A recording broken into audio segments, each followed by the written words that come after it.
Live from quarantine, it's LHSC Today with your host, Dean Luke, featuring guests Kayla Clark, Paula Chirinos, Jared Brown, Ryan Yee, and with special guests from the Herbert School faculty.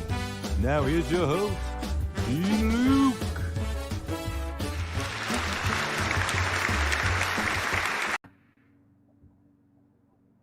Thank you. Welcome, everybody. Welcome. You know, I have always wanted to be a late night host. I didn't know this is how I would get my chance, but I'll take it if I can get it. Welcome. My name is Mark Lukashevich. I'm the Dean of the Lawrence Herbert School of Communication, my second year as Dean after a career in broadcasting. And I'm here to introduce you to our school, to welcome you to this virtual open house. Obviously, we'd much prefer to have you at Herbert Hall to see all the amazing studios, edit rooms, and newsrooms, computer facilities, and radio station. We're not in a position to do that right now. We sure hope we're going to be soon. But in the meantime, we thought this would be a great way to introduce you. So please sit back. Welcome to the broadcast. We're going to be here for probably 40 minutes or so. We're going to introduce you to some of our star students, some of our star faculty, show you some pictures, talk about the program a little bit. And before we get underway, let me just mention a couple of things that I think make our school different and unique, because there are certainly a lot of great communication programs out there. If you see yourself as a storyteller in life, and it's an amazing vocation to follow, there are lots of places to learn, but we think we have a particularly unique advantage in a number of areas. First of all, we have a philosophy of learning by doing. So not only will you be in the classroom with professionals and academics who really know their stuff, who can teach you, but from the minute you get here, we will encourage you, and your fellow students will encourage you to get involved in creating content, in writing, in starting to create public relations campaigns, in doing the things that make you a storyteller and make you understand the communication space. Second thing is we're a liberal arts campus. So not only will you be in this amazing building we have with hundreds of communication specialists, but you're on a campus that also has computer scientists and engineers and doctors and philosophers and performers and theater writers. And that really enriches the communications education as you try to figure out your mission in the business. And finally, our proximity in New York City, which can't be understated. It is the communications capital of the world.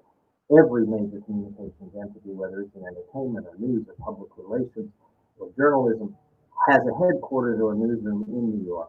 And that is absolutely key. So we're going to talk about that, and I see that there's a question also about sports media, and we're going to talk about that too, because that's another advantage we have. We have partnerships with major sports organizations, and regularly our students intern at NBC Sports, at ESPN, at Barstool Sports, and a lot of the major sports enterprises going on in the New York area. So we're going to talk about all of that, but I want to start by introducing you to a few of our terrific students, and let's start with Kayla Clark. Kayla is a senior student. She's graduating now. She is in journalism, and she is also the editor of the Hofstra Chronicle. And I hope I'm going to see Taylor here in a second, because I'd like to bring her up to talk about it. Hi, Taylor. How are you? I'm good. How are you? I'm terrific. It's good to see you. I'm glad you're safe and well during all this craziness. And we'll talk about the Chronicle in a second, because I know the Chronicle, under your leadership, has continued to publish, even when you can't publish the physical newspaper. But I'd like you to share maybe a story from in the classroom, something that sticks out at you from your time at Hofstra, at the Herbert School, and then talk about the Chronicle and the opportunities for extracurriculars there. Definitely. I think that just in general, my favorite part about the classes in the Herbert School are the small sizes, because it really gets you to, foster a relationship with a professor and kind of make connections that last beyond, one semester or 2 semesters. So I'm really grateful for all of that. And every single class I've taken here has been beneficial to my career and to my professional goals.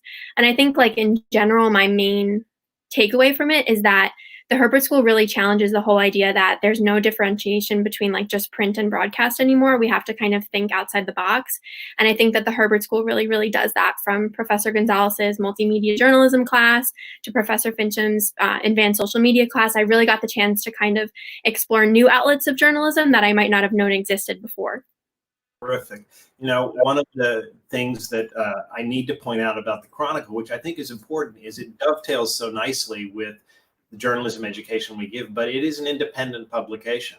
So as editor-in-chief, of the Chronicle, which Taylor was this past year, she has independence to publish. And that newspaper has published a number of investigative pieces, some that have involved the university itself. And it's a testament to the courage of the students to do that. And so you learn not only how to write and how to investigate, but how to have the backbone to put those kinds of stories online. Now, talk to me also about, there were some pictures there that the control room put up for us of Hofstra Votes Live, which is an experience you and I were both involved with. This was during the midterm elections almost 2 years ago now, and there's going to be another election coming up that we're going to be getting involved in the fall. Talk about your thoughts about that whole project and tell people what it was. Yeah, so Hofstra Votes Live was for the midterm elections, as you said, and it involved all of the different student media organizations. So we were working with the TV networks at Hofstra, the radio station, and then they brought in the Chronicle too, which was pretty cool because normally you wouldn't really think about how, you know, a print paper could play into a broadcast, but we really had a front seat at the whole production, and we ended up staying in the newsroom and publishing an issue the next day that kind of covered the results from the election the night before. So it really was a once in a lifetime opportunity. And I think my favorite part of it was getting to work with people I didn't normally get to work with. And it really gave me a chance to see not only the amazing work that the Chronicle could do, but also the amazing work that my peers could do within the school comm. So I'm definitely grateful for that every single day. Well, thank you very much, Taylor. Stick around. We're going to transition now to another one of our journalism students. This is Ryan Yee, and Ryan is a graduate student. We have a graduate school of journalism as well as our undergraduate program. And in fact, a lot of students have the opportunity to pick a 5-year program, which gives you both a BA and an MA in journalism. And Ryan, welcome to the broadcast. Ryan is Canadian like me, so bienvenue. We'll speak a little French while we're here, but Ryan, I want you to also talk about your classroom experiences and sports journalism, which I know you have a particular affinity for. Yeah, no, absolutely. I mean, sports journalism was one of my big passions. Sports is my ultimate passion that I was coming into the school wanting to kind of build on and learn more about the sports media world. I mean, I'm someone from an unconventional background. I actually had graduated with a biology degree, and shifting over to a sports media landscape to pursue that dream of mine was an interesting one. That's why it made it so important for me to pick a proper school and a school that had the ability to provide me with opportunities to go and build on that unconventional background. And going into those classrooms and experiencing my first, semesters here at Hofstra, I knew instantly that this was the right place for me. I think Taylor nailed it right on the head. The intimacy in the classroom to build those close relationships with professors who have so much professional experience is really fantastic. You just learn so much in such a short amount of time. I mean, I've only been here for 2 years, and I can honestly say from the first day that I came to Hofstra to these coming weeks where I'll be now graduating, I've grown tremendously as not only just a journalist, but a broadcaster, just everything with regards to be a well-rounded person and journalist moving into the professional career. But I think a big thing that sticks out to me is not only just being in the classroom and within those 4 walls, but the ability for the program to kind of push you out there into the real world experiences. I mean, when it comes to sports media, I was taking a sports writing class that I was told to go out and get press credentials to go cover a Long Island Nets game, a local team here at the affiliate to the Brooklyn Nets. I was told to go out and cover the Long Island Ducks, another minor league baseball team as well, and just to experience what it's like to actually be at those games, know what it's like to cover them, experience those real life events that you really wouldn't have any opportunity elsewhere unless you were, within the school comm and in the journalism program was something that I had never experienced before. And it certainly contributed to me growing even quicker as a sports journalist and pursuing this sports media dream. So let me ask you this, because you're a graduate student. You've been with us for only 2 years. You've certainly made the most of that time, because I know you're involved in Sports Beat, which is one of the anchors of Sports Beat, which is our television show. We saw some pictures of that at Hofstra today. And by the way, I want to just interrupt here to mention, if you're watching this online at YouTube or on Facebook, please, in the comments, any questions you might have, we'll get to them right away. So just post your comments on Facebook, on YouTube, so we can pop them up here and talk to you. But back to you, Ryan. You've done Sports Beat. You're on Hofstra Today, another television program as an anchor. You're majorly involved in WRHU. Talk a little bit about RHU, because I think people, when they think about a radio station at college, they think two things. One is, I'm not really interested in radio per se, but I think obviously we know that that gives you other kinds of experience. And the second thing is they may be intimidated. But when I talk about the school as a place you do and you create, and they see you at an NHL game there with your microphone, they may think, I've never done that before. I'll never be able to do that. Talk about that.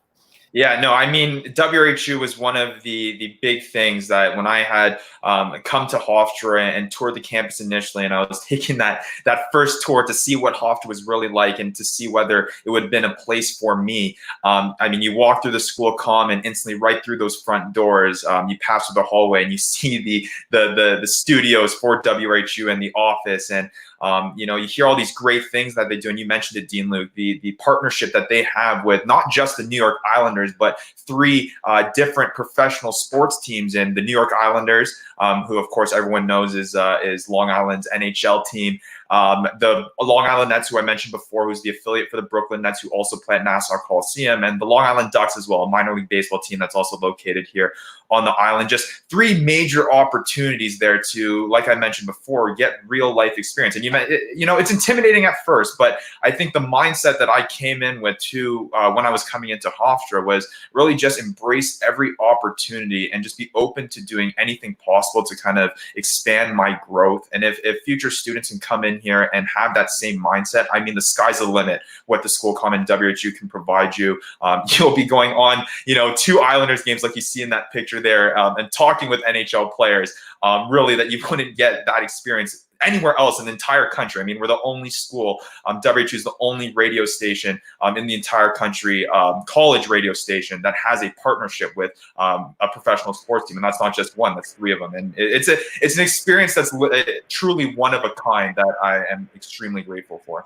Well, you certainly made the most of it. Thanks, Ryan. Stick around. Let's go to our next student. This is in the area of public relations. So we're talking about our department today of journalism, media studies, and public relations, and we'll have faculty and students from all 3 of those. So let's talk a little bit about public relations now, and welcome Paula Chirinos. Paula is our Senior of the Year in Public Relations. I've gotten to know her as well over this time at Hofstra, and she's had a lot of fascinating experiences, including an internship at the United Nations.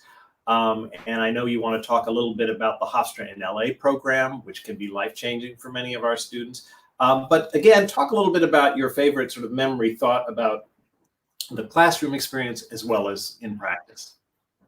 Yeah, definitely. I think the public relations program, as I've mentioned before, is super diverse. And for students that are interested in entering public relations, you'll be happy to hear that there are so many job opportunities available. That's something you will hear inside the classroom and outside the classroom. All the professors in the public relations program are very they want to be mentors to students, and that's what really, you know, attracted me initially to the program. I've had a variety of internships. As Dean Luke mentioned, I've interned currently at the United Nations. I've also interned with the Meredith Corporation, with the Long Island Railroad, just to name a few. And these experiences, as I mentioned, really helped me navigate where I wanted to go with my career, because something you'll note about public relations is that there's so many sectors that you can enter, whether you want to do fashion PR, whether you want to represent food and beverage brands, whether you want to work in agency, in-house, there's so many options. And really the best way to figure out where you want to go is to do internships and also to take different classes that cover different sectors. I know we have different classes that cover different sectors in PR. Like currently I am taking a class with Ellen Frisina, where she brings in different guest speakers every day for our classes who work in different sectors of PR, and they talk about their experiences and how they got to their positions right now through the through their Hofstra journey and, where they are right now. So, there's so many different ways to get involved. I also made some really meaningful connections through the Hofstra in LA trip, which was really exciting this past January. I got to get really close with my classmates.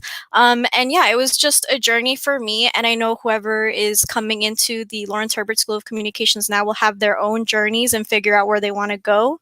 And I'm also currently an account executive and strategic writer for the Swing Agency, which is the Herbert School's first student-run public relations agency. I just want to give them a shout out because I have been able to handle my own clients and manage team meetings to create integrated marketing communication strategies for the Healthcare Entrepreneurship Community Challenge.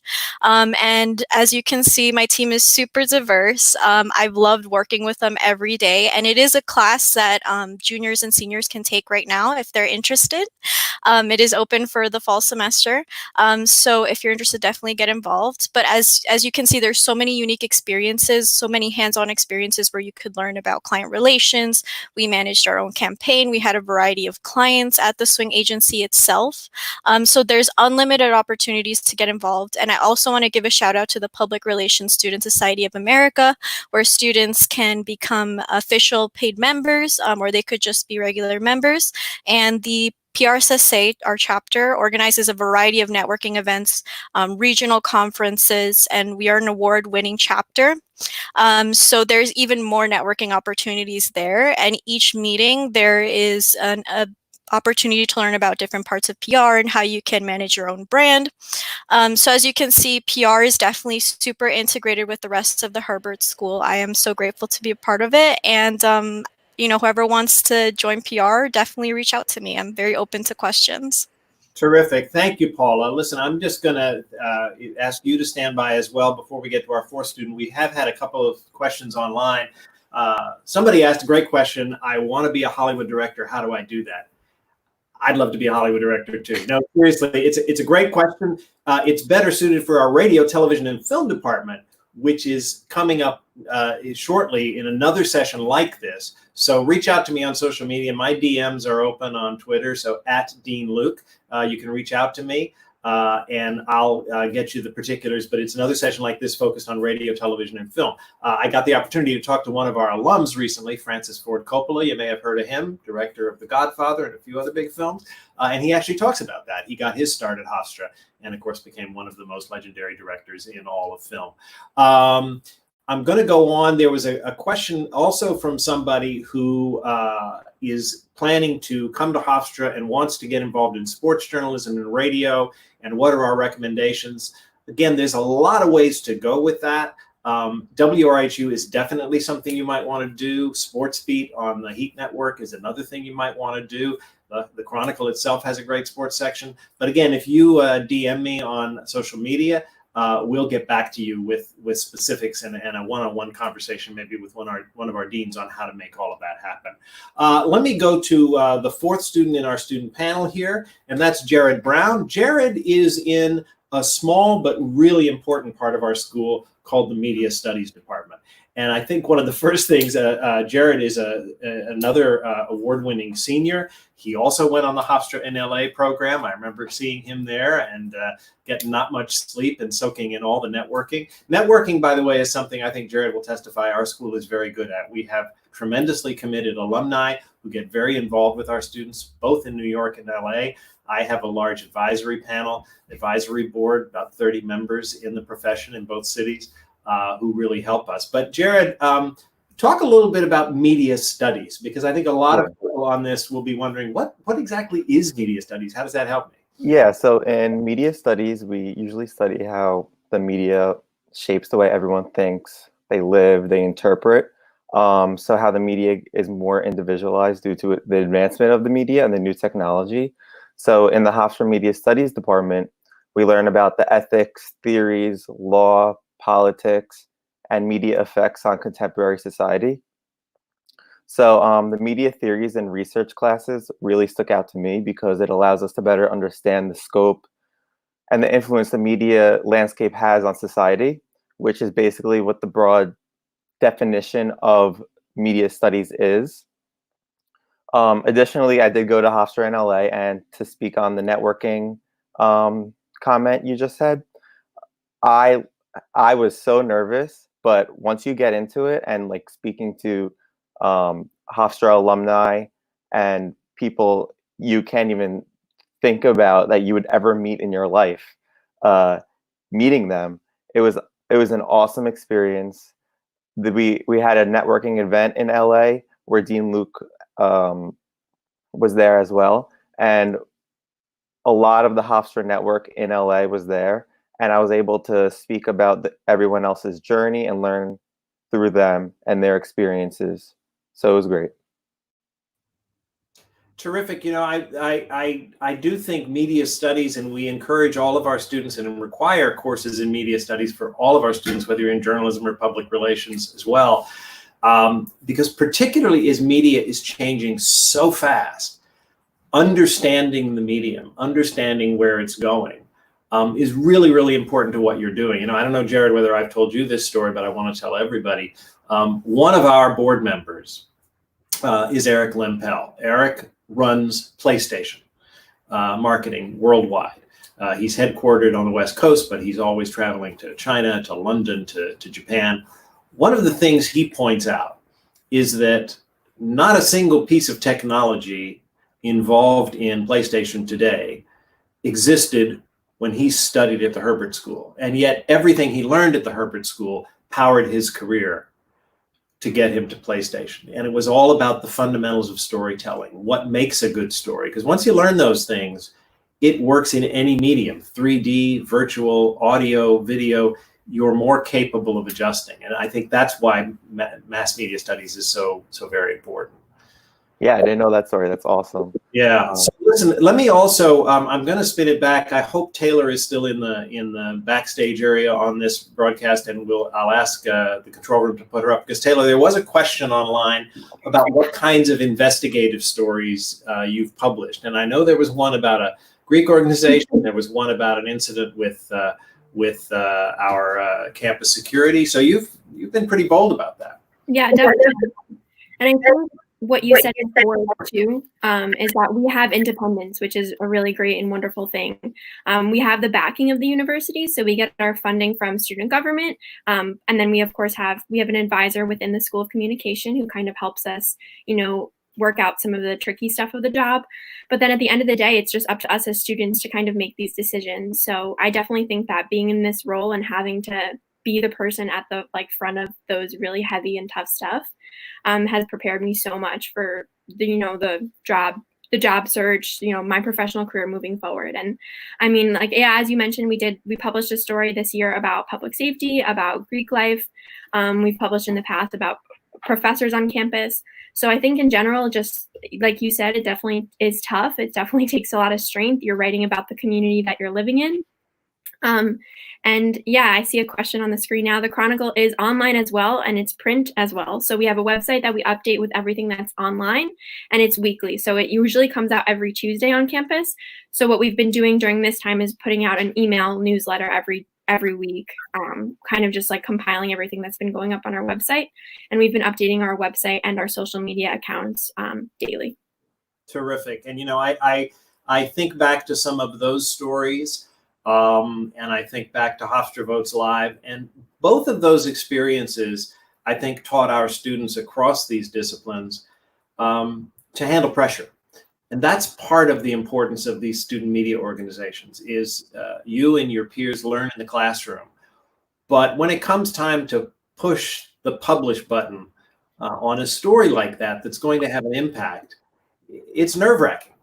And you have to learn to deal with that pressure. And there's nobody doing that for you at the Chronicle. That's up to you and your fellow editors and your fellow student journalists. Mm-hmm. Similarly, if somebody makes a mistake, there are consequences for that, and you have to learn from that. And I think that serves all of our students well for when they do get into the professional environment, because pressure doesn't rattle them. And again, I know some of the students watching this watching this show must be going, there's no way I could do that. I'm too shy. I've never done anything like that. I've seen you and your peers welcome so many students and teach them to do things they've never done before and they never conceived that they could do before. And it's really awesome to see the arc as students progress in that way. I never would have thought I would be able to handle some of the stuff that I handled, but you kind of learn as the job goes, and you learn from your professors and you learn from your classes, and then you kind of take that into these kinds of situations. Terrific, terrific. Well, listen, let me ask all of our students to stand by, but let me bring in some of our faculty now, because I think you've heard from our students how great the experience is in the classroom. And I want you to meet some of the key people who make that experience so good. And I'm going to start with the chairman of Journalism, Media Studies, and Public Relations, and that's Professor Jeff Morisoff. I work very closely with Jeff on a wide variety of things. And Jeff was very involved in creating a lot of the public relations program at the school, and now chairs the entire department. So Jeff, take it away. Talk to these young people about what you think makes our program so special. Oh, I think you're muted there, Jeff. Let's see if we can get you on. I'm so sorry. Yeah. I was trying to keep the dog from barking. I have to say, after almost 30 years in the business of public relations, coming into academia and coming into Hofstra, the thing that impressed me the most was how student-centric it is. Everything is built around students and student success. So it comes down to, okay, how do we define a class so it is both important to learn, but important to relate to what the real world is doing. And we've done that. We've really done a lot of course building and enhancing to reflect what goes on in the real world. And we're always doing that because things change so quickly. But the other part of being student-centric is the advisement that goes on. We sit down with our students and we get to really know them. We get to really understand what they're looking for, what they hope to do in their professional life. And we find ways to help them get there through really solid internships. We have a terrific internship program.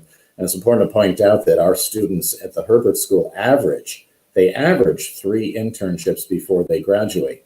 So that means that they're getting professional experience and a depth of experience from New York City and Long Island-based companies that are going to help them advance their own professional experience and careers. So the internship program is important. So are the professional organizations we have on campus.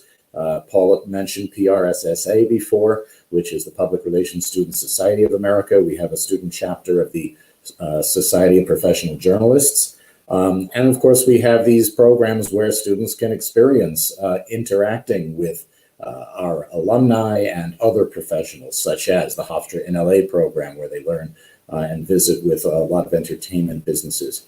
Plus, we modeled the Hofstra in New York City program on the Hofstra in LA program, where we spend a full week immersed in Manhattan, visiting journalistic companies and public relations agencies and other communication venues.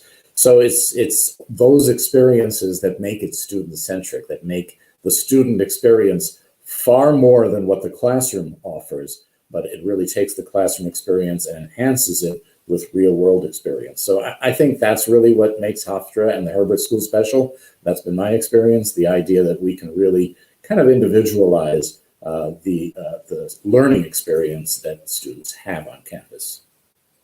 Thanks, Jeff. Stand by, because I know we're getting some questions in the chat, but I want to also now bring in Professor Christina Woo. Professor Christina Woo is one of our key faculty members in media studies. And we just had Jared explain helpfully what media studies is and why it's important, but I'd love you to also talk about what you think is special about the program and why Hofstra is a great place to study. Absolutely, and I think Jared was the perfect spokesperson. So I do not have to repeat what Jared just explained to our audience. But definitely, I think one really strong point of our media studies program is the very strong scholarly profile.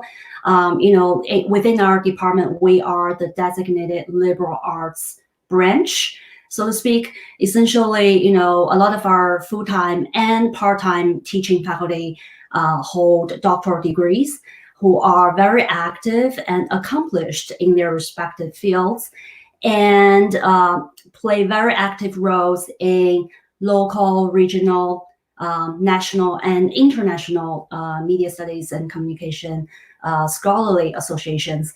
And I definitely want to circle back to what Dean Look mentioned at the top with our philosophy of learning by doing, because compared to our sister and brother programs, given our very scholarly and liberal arts oriented coursework, our students are actually also very actively engaged in scholarship at a very early stage compared to a lot of other undergraduate programs.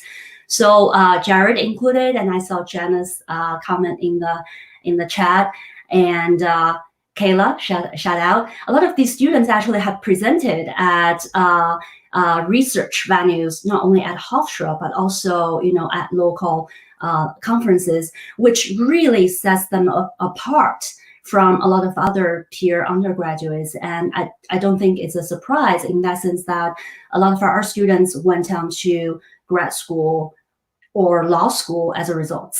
The other strong point of our program is the diversity and versatility, which I think Jared, by naming all of the coursework, including in law, global media, ethnic media studies, celebrity, politics, technology, pop culture, sports media, our students are really privileged with a very diverse and versatile coursework that allows them to really nurture this critical thinking and very strong liberal arts background that affords them with a PlayStation example that our Dean mentioned a moment ago as well, really allows them to have a relatively long and versatile career. Excellent. Thank you, Christina. And finally, last but certainly not least, I want to introduce Professor Chris Picaro. Chris runs our graduate journalism program. He's an alum of our school.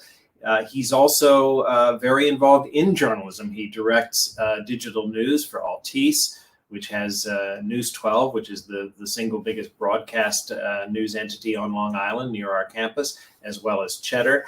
And Chris, I want to throw it to you to talk about journalism. And there have been some interesting questions in the comments that I want to rope in here. It's a lot to bite off and chew, but one person asked about fake news and do we have unique challenges now in this era of fake news? And I kind of wish we had your colleagues, Professor Chun and Professor Drucker, on, because they've just edited a book on fake news that's about to be published. And I think that's sheds a lot of light on that. But also there were some questions about the balance between in-classroom and outside the classroom work in journalism and in our program, and about how do you choose your niche in journalism? Do you have to go right away and decide your electronic or your digital, your print or your audio? So wrap that all in a ball and see if you can make some sense out of it. Yeah, let me talk for the next couple hours, and we'll figure it out together. What do we do, right? We shrink it down to something digestible. I mean, definitely first and foremost, just the swirling sentiment of journalism at large now, fake news. I believe the question was specifically, what are the stakes that journalists are going through right now? For me, and I think anybody in the industry that's living it and breathing it, the stakes have always been high. The objectivity is always most important, and unbiased truth in storytelling, whether it's 2020 or 1950, should still have been at the front burner and foremost attitude of everybody in journalism. Because we have people and politicians in elected positions saying, oh, this is fake and that's fake. There's a bigger microscope on it more than ever. And guess what? I think right now and more than ever, journalism is one of the most important industries to go into. Covering this pandemic, providing a service for the community at large, and being the voice of reason for how people should live in the most interesting time of our lives, that's pretty noble. That's pretty profound and very special. And the fact that you can learn those tools and build up those fundamentals at a place like Hofstra, also very special. And yeah, I'm talking about being unbiased. I'm biased towards Hofstra because it's where I went. It's where I've spent a third of my life now between teaching and attending school. Actually, probably half of my life. And I think the fundamentals are there to teach about truths and objectivity. And then you go a step further and to dive into how you tell stories on digital versus TV versus social versus broadcast. You talk about finding your niche. And I'm weaving in everything all at once here because I think it all applies. You talk about finding your niche in storytelling at a place like Hofstra. It's going to give you the experiences in that classroom, in the campus media outlets, which is obviously outside the classroom, and extends beyond into the professional world, either in freelance opportunities, internships, or regular jobs that you can get. So you have to balance, I think, finding your niche by taking advantage of the opportunities around you and dipping your toes into the water at the Chronicle, at RHU, at Hofstra TV, in networking groups like the student chapter of the Society of Professional Journalists, and you'll figure out what works best for you. You're going to figure out, I really like writing. I really like the long form. I like using words and style, punctuation and grammar, and I want to dive deeper there. Okay, well, you can't major in print journalism, but you can write, and you major in journalism and associate your written values in stories and long form. And concurrently, you can do the same with oration and audio and voice on radio or behind or in front of the camera. So the opportunities there, striking a balance between in class and out of class and taking advantage of opportunities is key. But knowing that you are a storyteller based on objectivity, based on fact, would be most important. And you'll get those skills and then some at Hofstra. I hope I wrapped everything up in a few minutes. That was very impressively done. Well done. Yeah, listen, a couple of other things I would mention about this, and Chris touched on it. Another advantage, I think, of our school is that we have all of the communication disciplines in one building, which is not true of every communication school. There are many communication schools that do not have public relations because that's in the business school, or they don't have film because that's in the fine arts program, or they don't have audio because they're kind of missing the wave and decided that wasn't important. We have it all, and it allows you to touch and experiment and find that niche because it may be something you don't know yet. One of our best students involved in radio news, recently, he graduated a year ago, came to us from the music program.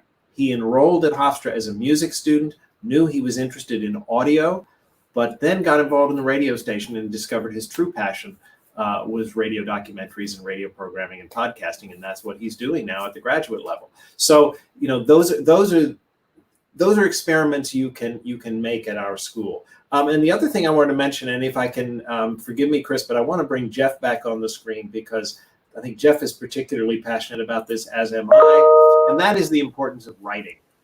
Chris just mentioned it. Whether you imagine you're going to be Hemingway or you imagine you're going to be some great print reporter, writing is key whatever you're going to do, because written communication is so important now, whether it's 140 characters on Twitter, or it's long form, or it's a memo, or it's a proposal you're writing. And Jeff, you've been passionate about that too, and writing is a skill we emphasize across everything, right? Absolutely. It is. I always say that we teach how to write everything from speeches to tweets, because really that's what it's all about. We don't have a single form of writing in our world. The fact is we have to be prepared to write for social media. We have to be prepared to write long form speeches or articles or features. And we're writing not just for one type of platform. We're writing for television, we're writing for Twitter, we're writing for radio, we're writing for all kinds of print publications, as well as collateral materials and marketing materials. So all of those skills are taught within our classes and there really isn't a specific class to learn how to write for this or write for that. It's more about weaving all of the writing skills into the work we do. Plus the fact that we have to learn how to write well. We have to learn how to write using AP style or particular types of journalistic styles, depending on what type of platform you're writing for. So yeah, it's really not a matter of learning how to write grammar and punctuation for a specific platform. It's learning how to write it for all platforms. And we have to do it well, because 90% of what we do is storytelling. And to be able to tell a story, you got to be able to write a story. And that's really what we teach at Hofstra. Terrific. I'm going to, I hope Paula Chirinos is still on, because I'd like to bring her back. That's our public relations student. And I wanted to mention something else. Jeff's department, Journalism, Media Studies, Public Relations, has had 2 startups this year. The Long Island Advocate, which is a brand new hyper-local journalism outlet for Long Island, for the news desert, the communities around us who don't have their own news media. So journalism is going there. And the Swing Agency, which is a student-run PR agency. And in a world where media is more and more dominated by the gig economy, by startups, That's another valuable experience our students are getting, is they're involved in creating things from the ground up. And that is much more challenging than just filling a slot somebody else had at something that's been running for 20 years. So Paula, talk about that. Talk about the process of getting the Swing Agency up and running. We gave you a little office, I know, but you had name, logo, you had to do the whole deal, right? Yeah, definitely. Since we just started this semester, part of what we did in the beginning of the semester was to brand ourselves. We still hadn't established our own brand, persona, voice that we wanted to show. So that was definitely a process for us. I know Sean Davenport did a lot of work on helping out with branding and creating the logo and everything. As you can see, like I mentioned this before, our team is super diverse. So each of us provided very unique insights with how we wanted to integrate our campaign strategy. And we worked really closely with the Hofstra Idea Hub, which houses different startup companies, as you mentioned. I worked directly with the Healthcare Entrepreneurship Challenge. So we worked with entrepreneurs who had innovative strategies to tackle health inequity in underserved communities, with people who didn't have as much access to healthcare resources. So our whole campaign strategy was to promote health equity in different ways, whether we did social media strategy for the Healthcare Challenge. We even did participant interviews for previous participants of the challenge. And, for them as startup entrepreneurs who are just trying to manage and navigate their business right now, especially in these times with the pandemic and everything, they've shifted their businesses a lot. That's a trend that we saw. So as public relations students, just getting to learn about something totally new, health equity, health resources and everything was really interesting. And working with these companies and helping them, shift their business, incorporate website strategy, website redesigns and everything. It was very, we were very hardworking in terms of even navigating our own business and shifting to a remote setting, which was it was a challenge, but I think we did it to the best of our ability. It's a very valuable skill that anyone should have at some point in their career, and I'm really happy that I was able to do that with the Swing Agency. Well, congratulations on that, Paula. It really has been a terrific thing to see start up, and I know it's going to be around for a very long time. I'm hoping Jared is also still on the line, and if the control room can bring him up, I'd like to ask him a question. Because Jared, I'm going to put you on the spot. If you have a favorite takeaway from that immersive experience in LA when you all went and just had meeting after meeting with studio executives, with public relations agencies, with agents, with production executives, as you were flying home and thinking about all of that, what was the single biggest takeaway you had? Well, flying home, I was like, wow, I just did that. But besides the point, I found the networking. I learned a lot through the networking, going back to before. So that my biggest takeaway was probably learning how to network. Professor Morisoff really instilled in us the different tactics and ways to communicate with the professionals in California and even on LinkedIn and at home. So that was my biggest takeaway. And I also made a lot of friends too. I'm going to use those friendships. I'm going to have those friendships for the rest of my life, and I'll probably see them in the professional world one day. So it was really fun, and I now have a lot of friends in the industry. That's great, and I that's such a good point to make, because I've heard story after story, and in fact, we've met them at some of these networking events in LA.